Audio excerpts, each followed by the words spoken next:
We haven't talked about HUAWEI Matebook lately. This time we got the newly released Matebook 13s. As usual, it's positioned as business ultrabook with small size. This Matebook has an S. Officially, it means slim design, sharp performance and smart experience, which are specifically 90Hz screen, performance and special functions. In this video, we will focus on main changes to analyze how this new Matebook performs.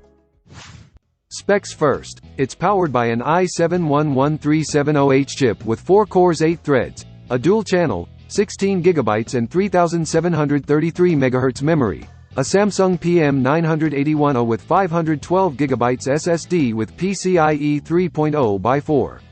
It has a 3x2, 2520x1680p IPS touchscreen with 100% sRGB color gamut and 90Hz refresh rate. Then it comes to design. It's similar to previous ones with some detailed differences. The laptop is all metal, with narrow bezels. The lid, base panel and bottom case are sandblasted, which ensures its feel, with a big HUAWEI logo in the middle lid. The color of this one is spruce green, which looks like some green mixed into the classic dark gray. It looks more lively while keeping the classic design. The screen has narrow bezels, covered with glass. It supports gestures like 3-finger screenshots. The camera is at the top of the screen, never on the keyboard shooting for double chin. On base panel, the power button with fingerprint is at upper right. A new keyboard design is adopted except the layout. The key travel increased to 1.5 mm, better for typing. The long touchpad has a regular feel of clicking and sliding. The bottom case is also regular, with an air inlet in the middle, and audio on both sides. It has 4 speakers and 4 microphones. It weighs 1.32 kilograms, with 15.9 to 27.2 millimeters height, a regular size. PD charger is a 2-pin plug, like phones, which is light.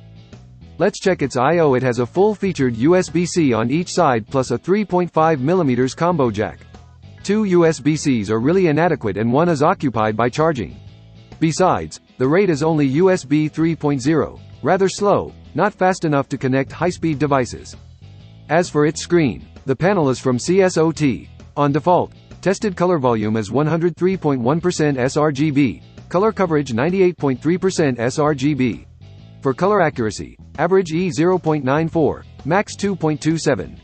Nice performance. It can switch color gamut. Selecting sRGB in the display management, the screen will limit its color gamut to sRGB when the volume turns to 99.5% sRGB, average E0.7, and max E1.99. Max brightness is 400 nits with full brightness DC dimming. Black to white response time is 16 milliseconds, and gray to gray is 24.4 milliseconds.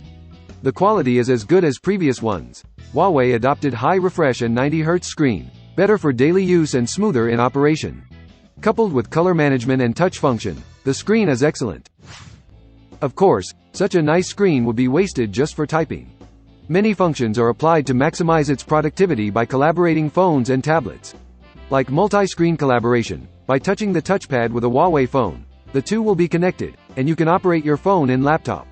It can open 3 windows at most now, and it has file drag and drop, shared clipboard, laptop receiving and making phone video calls. New multi-screen collaboration also supports HUAWEI tablets. Except for classic mirror mode, extended and shared modes are available. Another useful function for me is AI voice. Press the shortcut on the keyboard to activate it. In speech input mode, it can automatically convert what you say into text, very convenient. While in AI subtitle mode, it will display subtitles according to the video. It supports translation from English and Japanese to Chinese. Subtitles can be saved as text and exported. In practical use, there's delay in subtitles, and the accuracy needs to be improved, maybe because of the film source. Anyway, if it's used to watch videos it needs to be optimized. But it's good for taking minutes. With personal voice enhancement, you can filter out other sounds besides the speakers with the 3.5 mm headphone, which is convenient to business and office. There's another interesting function that it could run mobile apps on the laptop, by searching mobile apps in the application market. Even if the phone is not around, I can also use TikTok and Red. For text apps like Weibo you can use the parallel horizon to browse with split screens. But the function is not perfect currently, with lagging and stutter. Besides, it only supports limited apps. Other frequently used mobile apps, like Shenyu and Pinduoduo, can't be found. Generally, it's still an innovative function. To break through the barriers of different platforms, it needs optimization. Let's move on to performance tests. CPU is an i7-11370H chip with 4 cores 8 threads. In Cinebench R20, it got 2377 at first, and later around 2330. In the log, CPU reached 135 watts in the first run, then fell to 40 watts after 20 seconds. Later, it kept above 50 watts for a few seconds, then back to 40 watts. With such power, the clock is around 3.8 GHz. As usual, we should test its iGPU, but before that, I want to talk about its RAM first. It uses an LPDDR4X 3733 MHz RAM. Benchmarks are here. Read, write reached 58,000 with 95.6 nanoseconds latency. Compared with the common DDR4 3200 MHz RAM and LPDDR4X 4266 MHz RAM, it's between the two. But its latency is worse than 2. RAM affects iGPU. It scored 1613 in Time Spy, 2310 in FSE, between the 3200 MHz RAM and 4266 MHz RAM. As for performance in games, we tested CSGO and Dota 2. Since the native resolution is too iGPU intensive, games were tested in 1080p. CSGO reached 162 average FPS, DOTA 256.5, barely enough. But if your demand is higher, gaming laptop is better. In Adobe software test, it scored 742 in PS and 882 in A, which is acceptable, but it's far from enough for DGPU and multi-core intensive PR that got 255. So, it's unsuitable for demanding tasks. To sum up, the performance is ordinary. Its CPU power isn't low, but limited by cores and RAM. The performance of multi-core and iGPU are not impressive. But the laptop isn't positioned for high performance but mainly for daily office work, studying, or light editing. The performance is totally enough for these cases. Let's check its thermal system. 25 degrees around. For an ultrabook without DGPU, we used stress CPU with low load. GPU ran at 78 degrees, 31 watts, and 4.3 GHz, highest all-core turbo clock. To explore its thermal limit, in stress FPU, CPU ran at 96 degrees, 40 watts, and 3.7 GHz. The main heating area was the middle and upper part of the keyboard, with hottest keycap at 42.6 degrees, WASD at 36 degrees. The back center was at 36 degrees. It's hotter near the hinge, at 41 degrees. It reached 48.7 decibels under full load, relatively high among ultrabooks. To sum up, Matebook 13s performs well in thermals. As a 13 inches ultrabook, the thermals can hold 40 watts, top rank of the same size. It's enough for a chip with 4 cores, but it's louder than other ultrabooks. If not demanding, balanced mode is better. At last, let's disassemble it to see its internal structure. Remove all screws on bottom case to uncover the plate. It's quite a different interior design with 1 heat pipe and 2 fans. There is an 8mm heat pipe for a 40W ultrabook, really rare. The stock SSD is 512G Samsung PM981O with PCIe 3.0x4. Benchmarks are here. The chips of soldered LPDDR4X3733MHz are hidden on the back of the motherboard. Wi-Fi card is Intel AX201, supporting Wi-Fi 6.